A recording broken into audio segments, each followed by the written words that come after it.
Salam alaikum Azul, bonsoir. En Algérie, la dégradation se répand à tous les secteurs. Plus rien n'est épargné et tout va mal, très mal. La politique, l'économie, l'école, l'université, le civisme, etc., etc. Chaque jour est pire que la veille. Le nombre et la gravité des turpitudes sont tels qu'ils en sont devenus insignifiants, qu'ils ne choquent même plus une opinion publique totalement désabusée, gorgée de scandales. Et jusqu'à ces dernières années, dans ce naufrage généralisé, où un pays tout entier sombre corps et biens, la seule entité économique qui émergeait un temps soit peu était la Sonatrach, l'entreprise qui fait vivre tout le pays et qui représente à elle seule plus de 97% de l'ensemble de ses ressources financières. La Sonatrach fonctionnait un temps soit peu, malgré le climat toxique dans lequel elle a toujours baigné. Et pour cause, puisqu'en plus de servir de compte en banque à tout le pays, elle servait aussi à arroser les barons du régime, leur clientèle, à financer leur règlement de compte, leur recomposition politicienne, etc. Et parmi ceux qui l'ont dirigée, il y a eu autant de grands gestionnaires, compétents, désintéressés, que de grands requins, dont les prédations ont été telles qu'il n'a pas été possible de les étouffer. Et c'est ainsi que des scandales comme Sonatrach 1, Sonatrach 2, BRC, les affaires Cheikh Ibrahim et autres du même genre ont défrayé la chronique. Des scandales qui ne sont que la partie visible de l'iceberg, puisque si toute la lumière était faite sur la corruption qui gangrène cette société, si les Algériens pouvaient savoir dans les détails tout ce qui s'y passe au sein de ce bunker, tout le pays exploserait sans l'ombre d'un doute. L'une des plus curieuses affaires qui distingue la gestion de la Sonatrach a été récemment la nomination à sa tête d'une personnalité très controversée et qui traîne des casseroles qu'on entend de très loin.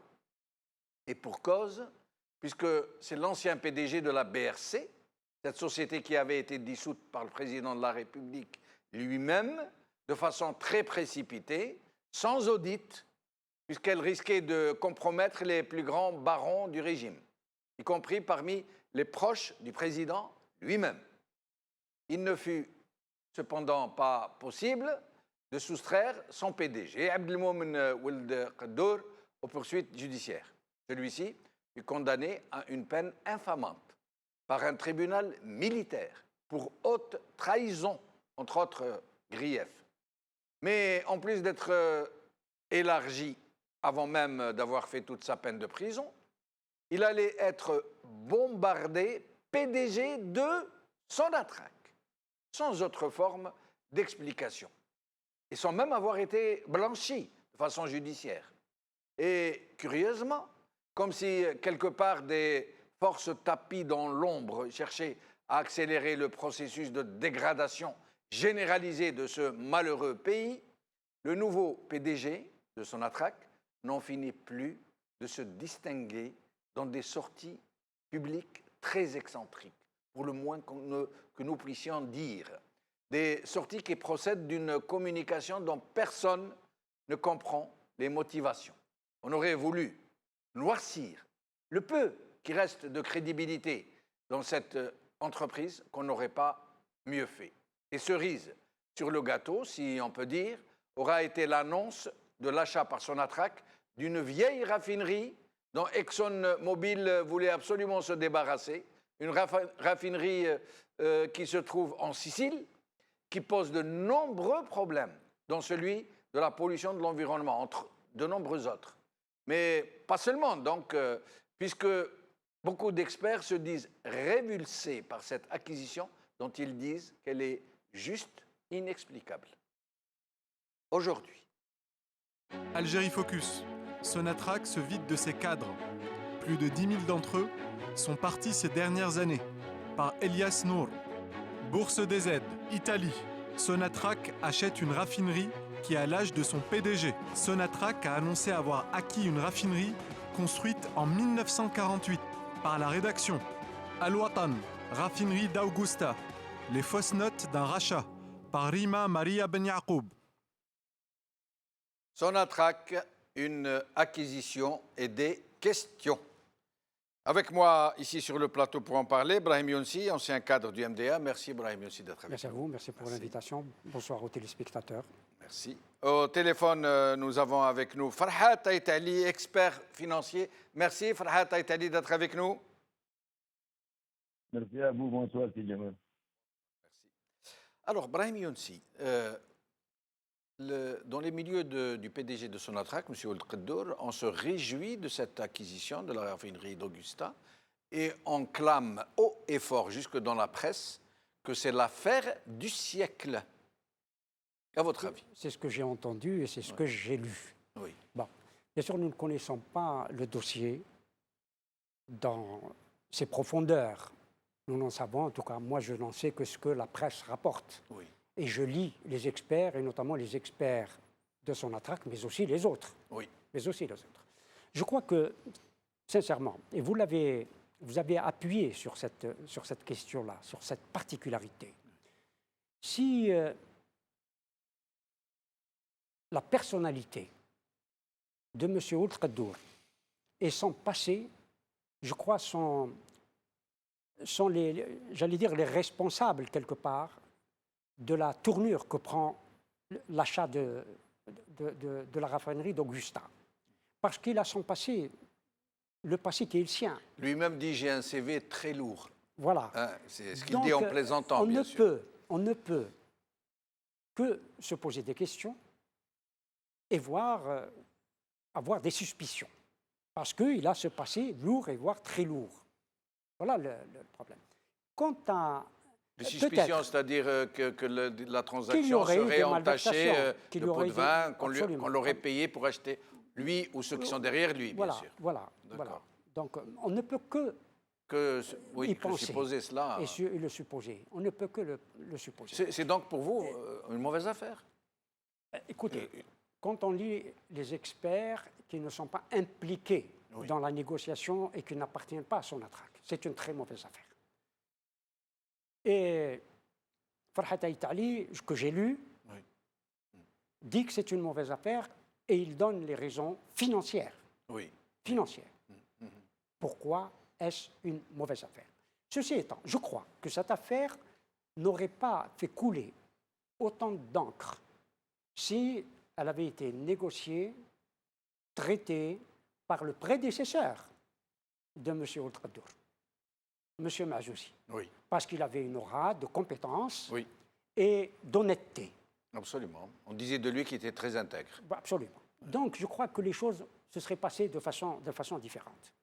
Quant à l'affaire elle-même, les experts de Sonatrach nous disent que c'est comme vous dites, une affaire du siècle. C'est une affaire alléchante.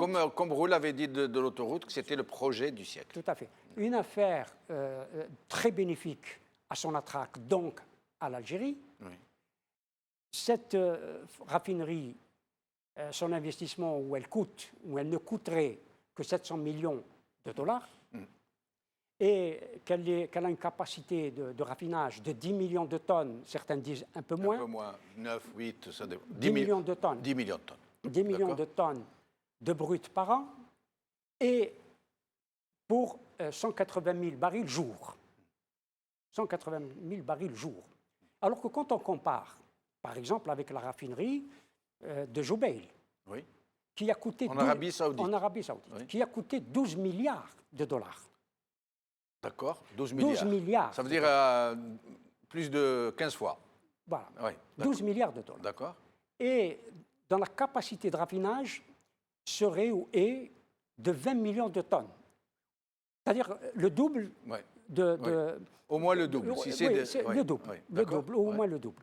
le double, enfin plus du double, si on compte 8 à 9 millions de 10 millions, c'est le double.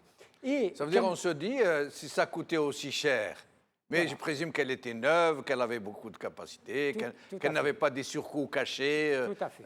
J'imagine, votre déduction est imparable. Donc, elle produit... Si elle était bonne, elle n'aurait pas coûté 700 millions d'euros. 400 000, Jobel produit 400 000 barils jour. Oui. C'est-à-dire le double, ou quasiment un peu plus du double, que la alors que le raffinerie de prix Boustat. est 15 fois plus cher. Voilà. Donc, ce n'est pas normal qu'un prix soit aussi bas. Et en plus, ce que nous disent les experts de Sonatrach, en tout cas les négociateurs du projet, nous disent qu'en plus de cela, en plus de cette bonne affaire que nous achetons pour 700 millions, que nous pouvons raffiner 10 millions de tonnes de brut et nous avons 180 000 barils jour, il y a 2 terminaux de stockage, un à Palerme et un à Augusta. Et que la capacité totale de stockage est de 945 000 barils jour. C'est énorme. C'est énorme. C'est énorme. Et c'est exclusif à la raffinerie? Oui. D'accord. Bien sûr. Bien sûr. Donc voilà pour eux les bénéfices. Ça veut dire qu'il y a une surcapacité. J'ai dit ça. Une surcapacité qui ne se justifie pas. Absolument. Absolument. C'est incroyable. Nous allons demander à Farhat Aït-Ali. D'abord, Farhat Aït-Ali, avant de rentrer dans ce sujet de la raffinerie, j'aimerais que vous nous disiez quelque chose. Ce chiffre que tout le monde avance, que Sonatrach représenterait 97% des ressources financières du pays. Tout le monde avance ce chiffre, parfois plus. Certains disent 98% des ressources financières du pays ne proviendraient que de la seule Sonatrach. Est-ce que vous confirmez ce chiffre? Pratiquement, c'est le chiffre qui correspond aux exportations d'hydrocarbures annuelles. Donc, c'est 98% des recettes export du pays. Et comme pratiquement le pays vit de ses recettes. Ah, nous l'avons perdu. Nous allons essayer de le retrouver. Oui. Sur cette question des ressources financières. Oui, 97%. Il y a un document, un rapport des douanes algériennes. Oui. Qui vient juste de sortir, d'être publié. D'accord. Il donne quasiment le même pourcentage. Vous confirmez, donc c'est confirmé, oui, c'est quasi confirmé. Oui, oui. Par la douane. C'est plus que ça, c'est officiel. C'est officiel, c'est la douane. Par exemple, nos exportations hors hydrocarbures, c'est moins d'1 milliard de dollars. En plus que ces exportations sont généralement des minerais.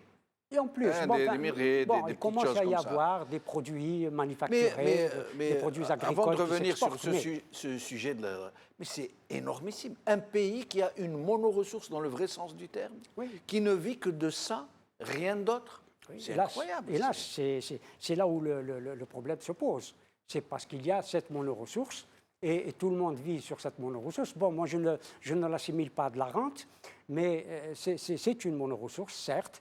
Il n'y a que le pétrole qui nourrit l'Algérie et les Algériens, mais depuis les années 2000, au lieu d'engager le virage, la transition économique, le pouvoir reste dans les hydrocarbures. Et nous allons demander à Farhat Aït-Ali qui vient de nous rejoindre. En plus que Ould Qaddour lui-même, le PDG de Sonatrach, vient de déclarer: il est clair que l'Algérie sera encore dépendante des hydrocarbures pour longtemps. C'est lui qui le dit. Farhat Aït-Ali. Je crois qu'avec cette forme de gouvernance, c'est pratiquement une évidence que l'Algérie dépendra des hydrocarbures pour le temps qu'il y ait encore des hydrocarbures à l'écoute. Ce qui me fait peur, c'est qu'avec cette vision du monde, et comme les hydrocarbures ne sont pas franchement de gros producteurs ou une grosse réserve mondiale, si dans 15 ans maximum nous avons un problème d'approvisionnement interne sur nos réserves, on dépendra pratiquement de toutes les puissances internationales et de la volonté de Dieu. Parce que rien n'a été préparé et rien ne sera préparé pour l'après-pétrole. Et l'après-pétrole, c'est pour le demain, pas pour après-demain, contrairement à ce que pensent beaucoup d'Algériens. Mais en plus, Farhat Aït-Ali, Ould Qaddour va plus loin, puisqu'il dit que non seulement l'Algérie dépendra des hydrocarbures pour encore longtemps, dit-il. Mais il dit en plus, l'Algérie ira aujourd'hui ou demain vers l'exploitation du gaz de schiste. Ça veut dire, ils ne sont pas prêts pour changer le fusil d'épaule, quoi. Non, franchement, parler de cette histoire de gaz de schiste depuis 2013 qu'elle traîne, et elle va traîner encore longtemps dans les esprits malades des rentiers locaux. Et quand je dis les esprits malades, ce n'est pas seulement au niveau de la gouvernance, même au niveau de la société aussi. Parce que la gouvernance, moi je la comprends. Ils sont à la recherche d'une rente, à la recherche d'une combine des fois, parce que même à perte, ils sont capables de le faire pour se sucrer dessus. Ce que je ne comprends pas, c'est que la société, plus qu'on voit que son destin est intimement lié aux hydrocarbures, au point d'avoir peur de disparaître juste après la disparition des hydrocarbures. Et là, c'est beaucoup d'audits qui véhiculent cette idée qui est mortelle pour l'avenir de ce pays. Oui. Mais sinon, au sujet de cette raffinerie, Farhat Aitali, qu'est-ce que vous en pensez? Avant Bon, que nous pour commencer, rentrions dans certains j'aimerais détails. préciser que ce n'est pas parce que c'est M. Oued Khadour qui a fait l'affaire que je suis contre. Moi, en général, quand je prends un dossier, et j'essaie de l'étudier à charge et à décharge, j'essaie de chercher au maximum les points en sa faveur avant de voir les points en sa défaveur. Ça aurait été M. Mazouzi, ça ne passerait pas comme une lettre à la poste. Bien que je doute fort que M. Mazouzi ait été impliqué dans ce genre d'acquisition. Il n'est pas assez aventureux pour ça. Mais ceci dit, quand j'ai vu le projet, comment il se présentait, j'avais dit que de prime abord, je n'étais pas contre le redéploiement de qui que ce soit dans ce pays à l'international, que ce soit la Sonatrach ou des privés ou n'importe qui d'ailleurs. Il est temps que les Algériens apprennent à aller opérer hors de chez eux. En principe, je ne suis pas contre. Mais quand j'ai vu le projet lui-même, tous les agrégats qui ont été présentés par les dirigeants de Sonatrach ne sont pas à même de me convaincre de la fiabilité de l'acquisition, particulièrement les agrégats financiers. Ils ont utilisé un argument fallacieux qui consiste à dire que nous allons économiser 2 milliards de dollars sur les importations de carburant. C'est totalement faux, parce que les 2 milliards de dollars d'importation de carburant vont nous coûter de 1,9 milliard de dollars de pétrole qu'il faut transformer pour avoir ce carburant. Ils ont tout à fait oublié qu'il y avait du pétrole à la base de ce carburant. Vous n'allez pas me dire, Farhat Aitali, vous n'allez pas me dire, Farhat Aitali, que dans leurs calculs, ils ont oublié la matière première. Non, ils n'ont pas oublié, ils l'ont fait oublier aux autres. Ça s'appelle du sophisme. Ou par arabiya, ça s'appelle sopsata. Ouais. C'est ceux qui ont repris ce tuyau crevé, qui sont venus dans les médias de faire tourner en boucle, en mettant sur la balance les 2 milliards de dollars de carburant et en oubliant leur équivalent en pétrole. Ils sont des tarés de chez tarés. Mais eux, ils savent ce qu'ils disent, ils savent ce qu'ils font. C'était ça l'argument massu. Éviter les importations. Alors que premièrement, ces importations-là nécessitent, je dis bien, 1,9 milliard de dollars de matière brute à ne pas exporter et à transformer à l'étranger pour avoir ces carburants. Deuxièmement, c'est une importation. Même si c'est la Sonatrach qui possède la raffinerie de Syracuse, la raffinerie se trouve à Syracuse et pas à Skikda.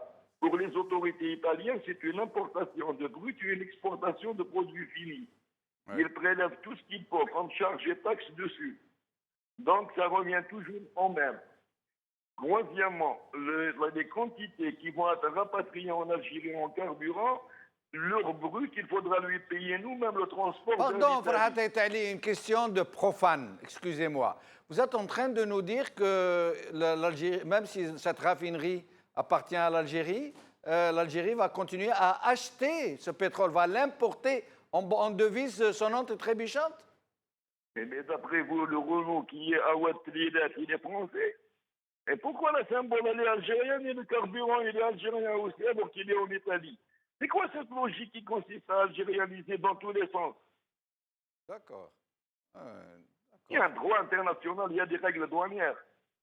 Ça veut dire que cette raffinerie, elle ne va pas donner son produit à l'Algérie gratis, elle va le lui faire payer et le facturer. et payer des Évidemment impôts que bon, dessus. c'est la- Et payer des impôts au évidemment fisc qu'elle va italien. payer des impôts dessus. D'accord. Vous pensez sérieusement que les Italiens vont nous faire un cadeau fiscal juste parce que c'est un ouais. D'accord, d'accord. Alors, au sujet du prix, Farhata Italie, avant de revenir à Brahim Younsi, du prix, Brahim Younsi estime que ce prix est trop bas, pour être honnête, comparé à la raffinerie saoudienne De Joubail. de Joubail. Il nous dit que c'est vraiment... Il n'y a pas photo, c'est-à-dire qu'il y a anguille sous roche. Et puis, on apprend aussi que derrière ce prix, qui est l'affaire du siècle, il y aurait des frais considérables que Sonatrach devra engager pour dépolluer, dont certains parlent, dont certains évaluent à 1 milliard de dollars. Et sans compter les autres surcoûts, sans compter que pour être entièrement productive d'ici là, il faudra faire face à des salaires, à des coûts, à des charges. D'après vous, est-ce que c'est une bonne affaire? Bon, mettons-nous d'accord sur le prix. Le comparatif avec la raffinerie de Jubail que j'avais fait d'ailleurs moi-même, sur la base de 12 milliards de dollars pour 400 000 barils traités jour, est un comparatif avec une raffinerie neuve et un complexe pétrochimique qui lui est annexé. Oui. Et il faut savoir que toutes les infrastructures industrielles, qu'elles soient dans le domaine du pétrole ou autre, ont une durée d'amortissement comptable. En général, pour ce genre d'installation, c'est de 2% par an. Il ne faut pas voir sa capacité à produire, mais dans l'amortissement comptable, sa valeur résiduelle en comptabilité. Avec l'âge qu'elle a... Donc, donc Augusta a été amorti à 140%, si je vous suis bien. quelque chose dans ce goût-là, à part Ouais. quelques équipements qui ont été installés à partir de 2004. D'accord. Maintenant, je veux vous dire que British Petroleum a cédé dans le golfe du Texas, à Galveston, elle a cédé une raffinerie à une boîte américaine, à Marathon Energy Corporation, pour pratiquement 1 milliard de dollars en 2013, alors que celle-ci fait exactement 459 000 barils jour, soit plus que celle de Dubaï. Et avec une centrale électrique pratiquement qui regroupe 750 mégawatts de puissance installée. Ouais, ben, On ne peut pas dire que ce genre de raffinerie coûte le même prix avec l'âge de 70 ans ou de 80 ans et l'âge de 6 mois. Mais en ce moment, cette raffinerie, est-ce qu'elle est en train de produire ou est-ce qu'elle est à l'arrêt? Elle est opérationnelle. Elle est opérationnelle. Et à la passation, avec les... et à la passation de consigne, quand ça passera de main en main, est-ce qu'elle sera opérationnelle et productive de la même manière? Ça veut dire que ça ne nécessitera pas... Je ne sais pas, les données techniques, normalement, c'était à la Sonatrach de les communiquer. Ce n'est pas à nous de les chercher. D'accord. Mais maintenant, je sais une chose, c'est que les 600 employés ont peur pour leur emploi, donc ils sont pratiquement actifs, ils sont opérationnels. Je sais aussi que la raffinerie a été arrêtée par le parquet de Syracuse entre le mois de juillet et septembre dernier pour des problèmes d'émanation de pollution gazeuse. Donc les Américains avaient présenté un plan pour remédier à cette situation. Ils ont eu 12 mois pour y remédier. Maintenant, quel est ce plan? Quel est son coût? Il sera à la charge de qui? Il faut savoir, de toute façon, les délais que le parquet leur avait donnés, ils s'arrêtent le 17 septembre prochain. Mais d'ici là, la Sonatrach n'aura pas encore définitivement fait la passation de propriété. Pour l'instant, il n'y a pas un acte de propriété. Et est-ce que le vendeur peut refiler le produit comme ça, sans avoir rempli les conditions qui ont été imposées par les autorités? Un blocage sur la production, sur l'exploitation d'un site ne bloque pas une transaction sur sa cession. Pratiquement, les responsabilités de toutes les parties font l'objet d'une négociation entre les deux parties. La Sonatrach pourrait éventuellement refuser de prendre en charge un passif. Par D'accord. contre, elle pourrait aussi l'accepter au plan pécunier. Ça dépend de ce qu'ils ont exactement négocié. Et ce sont des clauses qui ne vous sont pas connues? Non, elles ne sont pas connues. De toute façon, ils ont tout fait pour qu'elles ne soient connues à personne. Même les Américains n'ont pas vraiment donné les détails de leurs transactions. Restez avec nous, Farhat Itali. Brahim Younsi. Donc, vous parliez de 10 millions de capacités, de 10 millions de tonnes. De raffinage, oui. D'accord. L'Algérie n'a besoin que d'importer que 5 millions de tonnes. On dit cela, oui. À peu près. À peu près. Ils consomment 15 millions de tonnes par an. Ils ont besoin, la production locale étant à peu près 10 millions de tonnes, il reste 5 millions de tonnes. Mais ça, 5 millions, c'est en carburant. En C'est carburant. pas parce que là, c'est 10 millions de tonnes de pétrole brut, Oui, oui, mais en carburant. d'accord. C'est-à-dire que pour les Algériens, Oui. bon, Farhat Ali parle d'importation, Oui. ce qui est vrai d'une certaine Oui, oui, manière. oui, oui. Mais les Algériens ne disent pas nous allons importer Oui. du carburant, parce que nous importons encore Oui, aujourd'hui oui, bien sûr. du carburant. Oui, oui. Mais une raffinerie qui deviendra algérienne Viendrait compenser. voilà. Mais nous n'avons besoin que d'importer encore 5 millions de tonnes. Oui, mais le reste, ils peuvent toujours l'écouler. C'est des clients. Comment la différence, ils ont une capacité de production de 10 millions et ils ne destinent que 5 millions à l'Algérie. Et les 5 millions restants, si tant est qu'ils travaillent à pleine capacité, comment elle va les couler? Non, le raffinage, je ne suis pas un expert. Je ne suis pas un expert. Mais le raffinage, 10 millions de pétrole brut. Oui. Mais ce pétrole brut, il y a des dérivés. Oui. Des dérivés. Oui, oui, Ces dérivés-là peuvent être même des déchets. Oui. Bon, mais les dérivés, on sait ce que cela produit de beaucoup d'autres matières. Non, mais moi, Bon, ce que mais j'aimerais ce n'est pas savoir, c'est 10 millions, la différence 10 millions. entre la production livrée à l'Algérie et la capacité initiale de Oui, mais justement, il n'y a pas de rapport. Il n'y a Oui. pas de rapport. On raffine du pétrole brut qui va donner d'autres matières, d'autres D'accord. choses, Oui. d'autres choses. Et ce qui va rentrer en Algérie, ce qui va être entre guillemets importé D'accord. en Algérie, c'est du carburant. C'est 5 millions. C'est du carburant. Oui, mais ce n'est pas 10 millions moins 5. Oui. Ça ne peut pas être comme ça. D'accord. Alors, il y a, il y a une case qui me manque, moi. Il y a quelque chose que je n'ai pas compris. Parce qu'au départ, c'est du pétrole brut D'accord. qui va être transformé en carburant. D'accord. Il y a une transformation. Mais la capacité est en carburant, pas la capacité de Non, non, raffinage non. est de 10 millions. De pétrole brut. Ah, d'accord. C'est pas de 10 millions. Non. D'accord. Ah, non. Ah, Non.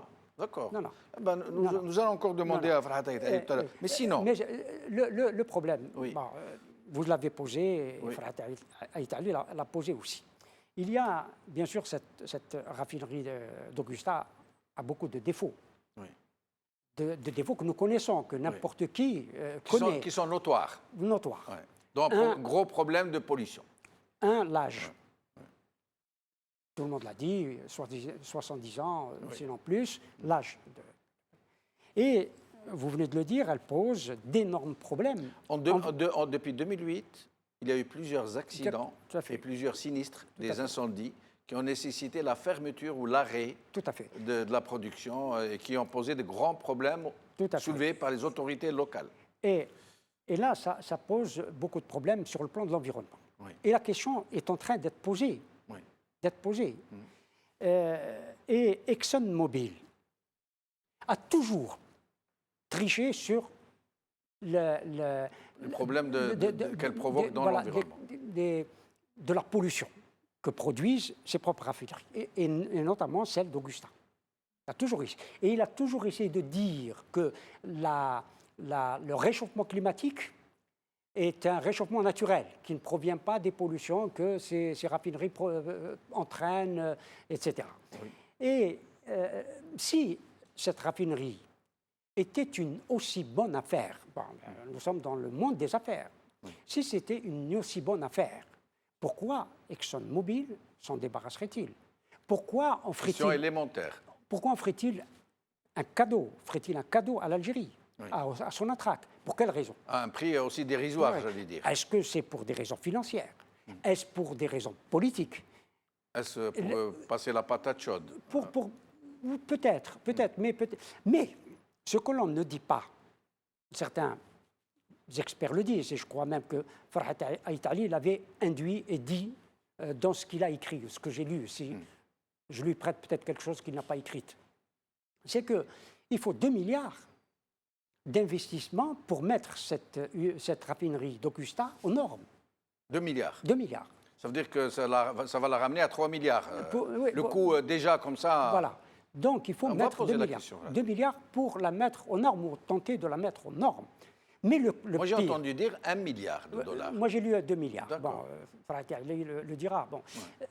Moi, j'ai lu 2 Et les gens milliards. de Sonatrach, Mais- qui parlent au nom de Sonatrach, parlent de 500 millions d'euros. Oui, oui. C'est tout. De dollars. De dollars. Ouais. Bon, ce qui est très peu. Ouais. Mais ce qui pend sur la tête de l'Algérie, de Sonatrach et de l'Algérie, c'est qu'il y ait une catastrophe.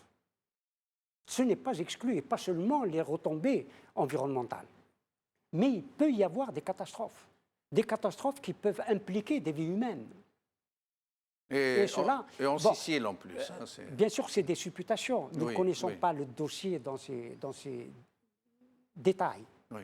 Nous ne connaissons ni sur le plan financier, ni sur le plan technique. Nous ne connaissons pas les détails de ce dossier. Mais certains parlent d'une éventuelle, d'une possibilité d'une catastrophe naturelle. Ah ben, restez avec nous, Brahim Younsi. Farhat Aïtali, j'aimerais revenir d'abord sur l'action que je viens de poser à Brahim Younsi, sur cette capacité, la capacité de la raffinerie et la différence. Moi, je n'ai pas très bien compris ça, si vous pouvez nous expliquer. Bon, pour commencer, les capacités de traitement des raffineries se calculent sur la matière brute qu'elles peuvent traiter, pas sur les produits finis qui sortent en avant. Il faut savoir aussi que la densité des produits qui sortent à la fin du processus n'est pas la même que celle du pétrole brut.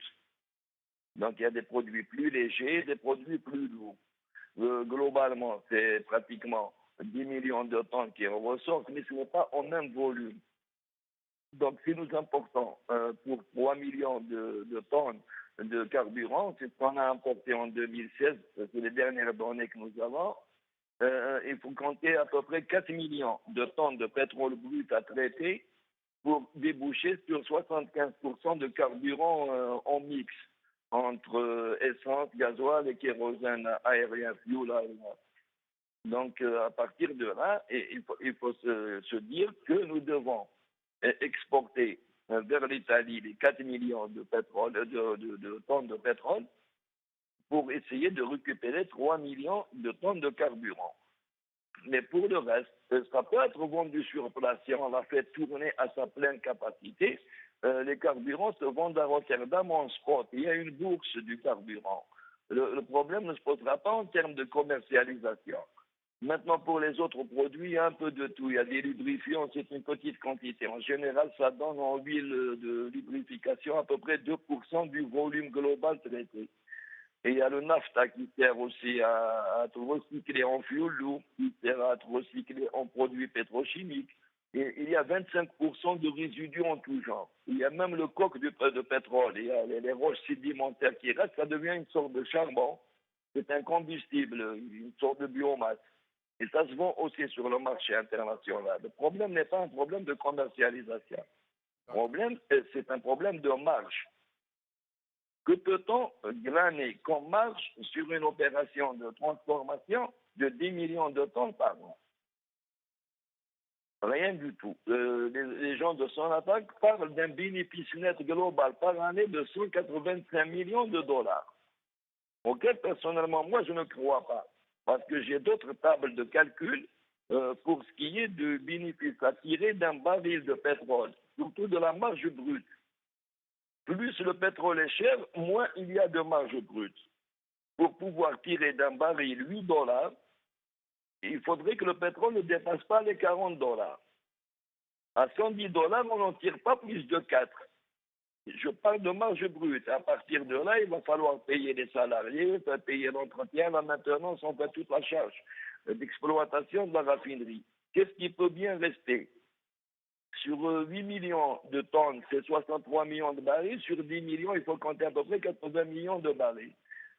Et 80 millions de barils, calculez-les à $1,5 ou $2 de bénéfice. Ça vous donne 160 millions de dollars à tout casser les beaux jours. Sinon, vous ne vous en sortez pas. Donc, à quoi servirait-il d'aller se risquer sur un site pollué qui se trouve à 950 km de Skikda et un peu plus d'Alger, quand même à 1100 km d'Alger?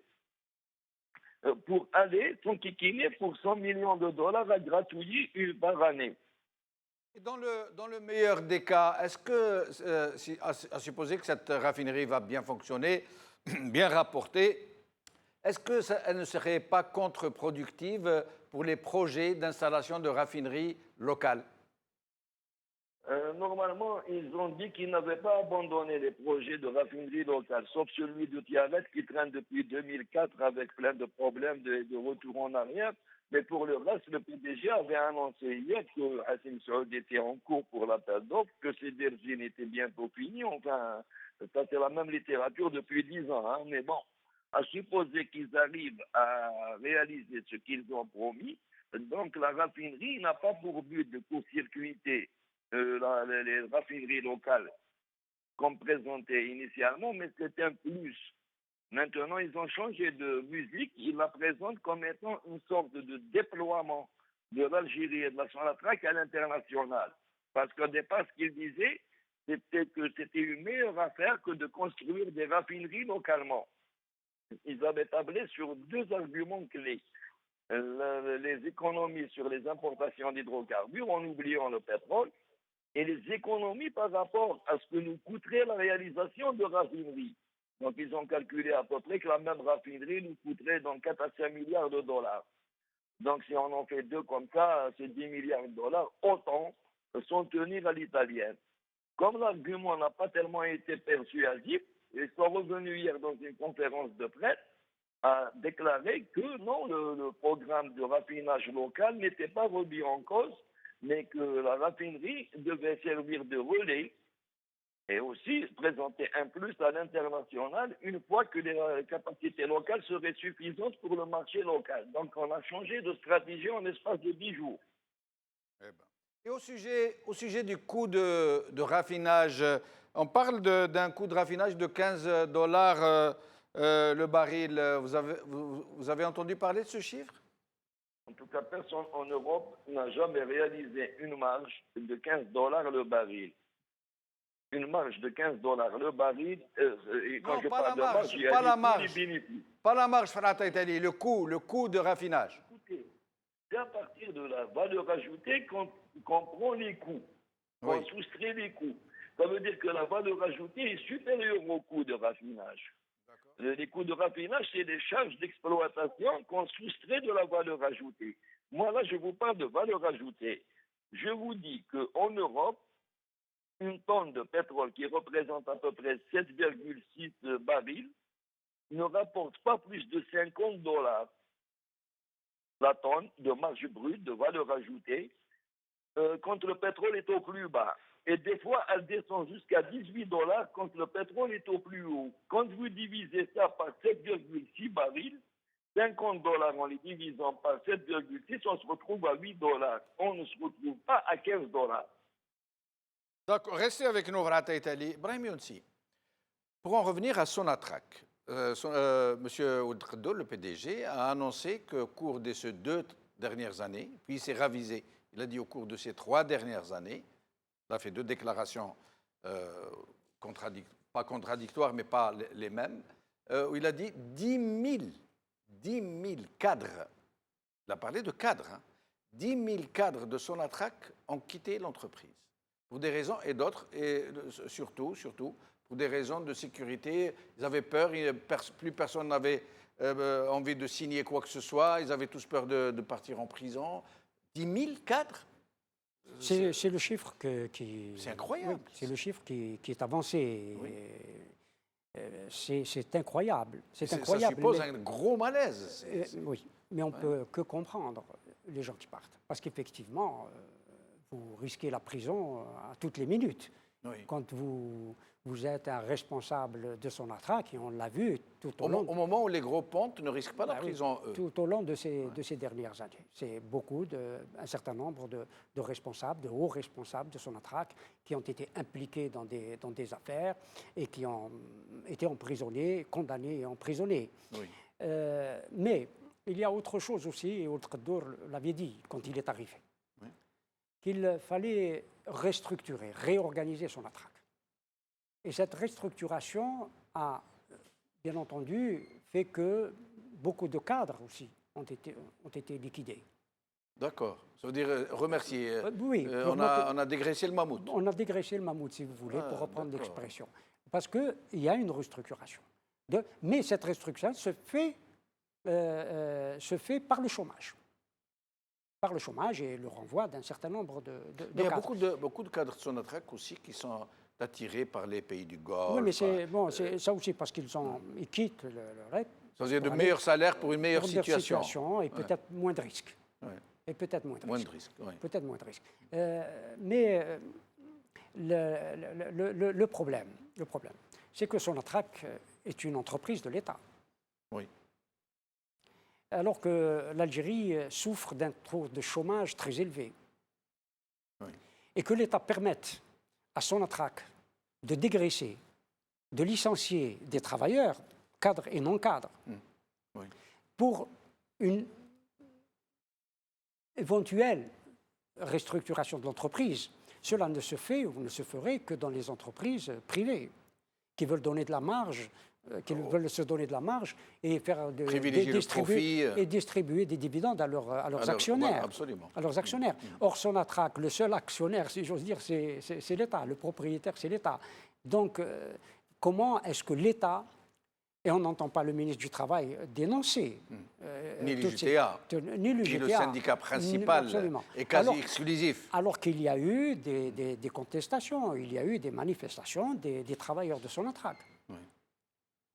Contre les licenciements qui ont été opérés. Cette acquisition, elle vient aussi dans cette logique, dire que nous allons à la limite oui, mais exporter ça va aussi justifier effectivement les licenciements de Sonatrach en Algérie. Bon, ça veut dire qu'ils ne savent pas se diversifier même en restant dans leur propre secteur. Moi, ce qui m'intrigue dans cette affaire, bien sûr, elle est financière, bien sûr, comme vous le disiez, il y a anguille sous roche, bien sûr, il y a des suspicions qu'il faut... Bon, parce que la personnalité de son président, bon, pose problème après son affaire. Bon, juste une petite parenthèse. Moi, il m'étonne ce monsieur. Hier, j'ai vu une vidéo, j'allais la passer, puis j'ai dit, c'est pas le moment. Il y a 2 jours, je crois, il était dans une conférence, Saïm, visiblement, et puis il a eu soif, il s'essuie la bouche, il avait besoin de saliver, quoi. Et il ne savait pas qu'on entendait le micro, il se penche près de son collaborateur, il lui dit on ne peut pas boire, on peut pas boire. Il ne sait même pas que pendant Ramadan, on ne peut pas boire. On dirait qu'ils sont tombés d'une autre planète, ces gens. C'est incroyable de poser une telle question. Bon. Mais c'est vrai qu'ils posent problème. Et puis, vous avez vu les déclarations du comment il s'appelle, Abdou, l'autre, son qui est, c'est incroyable. Bon. Mais moi, qui lui parlait justement d'ExxonMobil. Oui, absolument. Absolument. Ouais. Mais moi, les questionnements, des questions auxquelles je n'ai pas de réponse. Oui. Je crois que tes produits ont des réponses, sauf sauf les responsables politiques, c'est-à-dire au niveau de l'État, et bien sûr les gens de Sonatrach. Oui. Les gens de Sonatrach. Peut-être même certains d'entre eux ne connaissent pas le fond du problème politique. Oui. Moi, je crois qu'il s'agit d'ExxonMobil, une société américaine dont on connaît les prolongements, etc. Et pas seulement prolongement capitaliste. Non. Plus que ça. Plus prolongement, j'allais dire, politique, allez. Oui, politique. Il y a des prolongements politiques. Conclure une affaire en ce moment, oui, sous l'administration Trump, oui, c'est à croire que Trump, qui est en train de donner des coups de marteau sur la tête d'un certain nombre de pays, n'a-t-il pas donné ou exigé que l'Algérie achète Vous pensez qu'il y aurait... Écoutez, c'est intéressant. C'est des questions que je pose. Oui, c'est des questions très pertinentes. C'est des questions que je pose. La rupture, c'est autre chose, mais la rupture des relations diplomatiques entre du Maroc avec l'Iran, bon, je crois que c'est des injonctions. Après tout, pour Trump, qu'est-ce que c'est que 700 millions de dollars par rapport à l'Arabie Saoudite qui est en train de nous donner... Oui, mais pour lui, 700 millions de dollars, c'est de l'argent, et on l'a vu, et on a vu son comportement à l'égard du prince héritier d'Arabie Saoudite. Farhat Aïtali, au sujet de ces 10 000 cadres de Sonatrach dont M. Oued Khaddour nous a dit qu'ils étaient partis pour des raisons et d'autres, notamment parce qu'ils avaient peur d'être inquiétés par la justice. Je crois, à mon vu qu'il faudrait dire ce qu'il dit en filigrane. Il était en train de cibler pratiquement une structure particulière. En l'occurrence, ceux qui l'ont mis en prison, c'était le DLS. Je ne me fais pas le défenseur de cette structure et j'étais peut-être l'un des premiers à dire qu'il y a eu des abus dans toutes les institutions de ce service dans la gestion des affaires de l'État.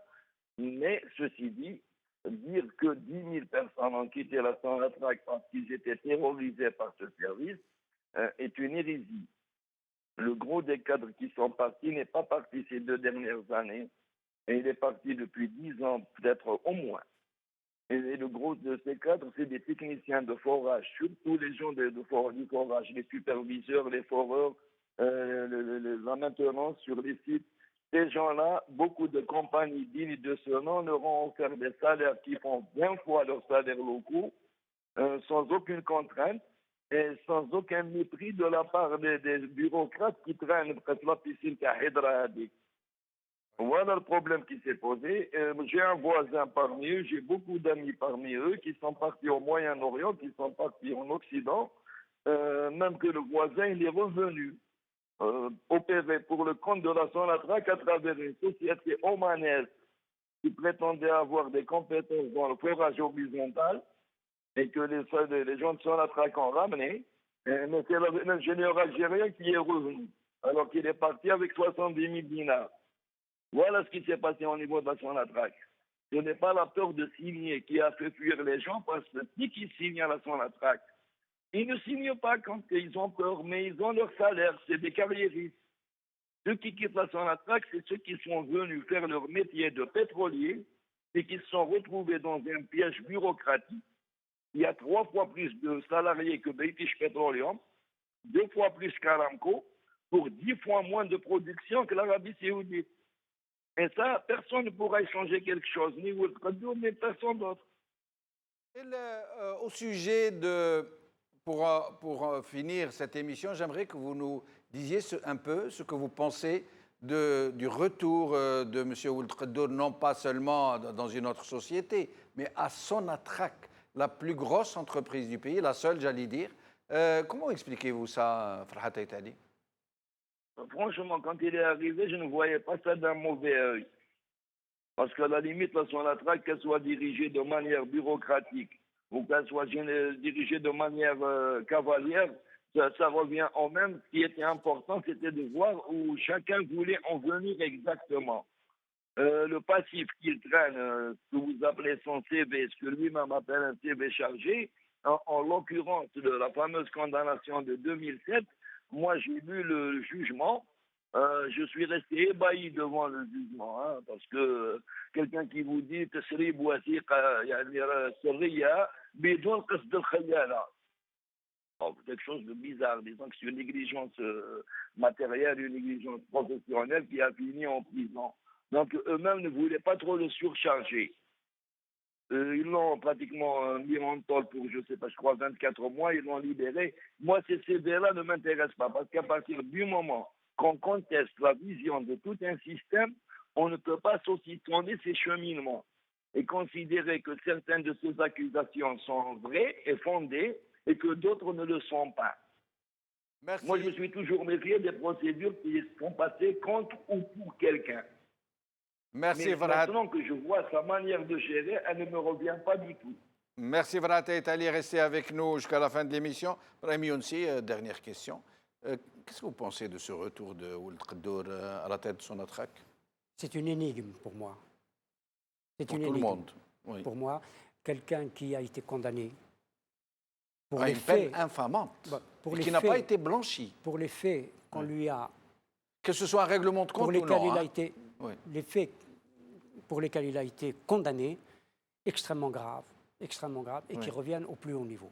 Mais je suis très étonné du mutisme sur l'affaire Augusta, la raffinerie d'Augusta, du mutisme des autorités politiques.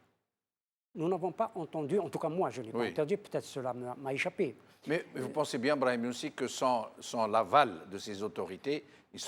Ould Qaddour clair. ne serait jamais permis C'est clair, d'acheter. mais pour le moment, Oui. ceux qui sont au devant des choses, c'est les cadres de Sonatrach. Oui. alors que cette affaire est une affaire nationale. Oui. C'est-à-dire les autorités politiques au niveau national, notamment le ministre de l'Énergie, Oui. devaient s'expliquer, s'exprimer sur cette affaire, dire des choses sur cette affaire-là au peuple, sinon à cette assemblée croupion que nous avons. Merci Ibrahim Younsi, merci Farhat Itali, merci à vous chers amis d'avoir suivi cette émission. صحافتكم قال خير بسلامة.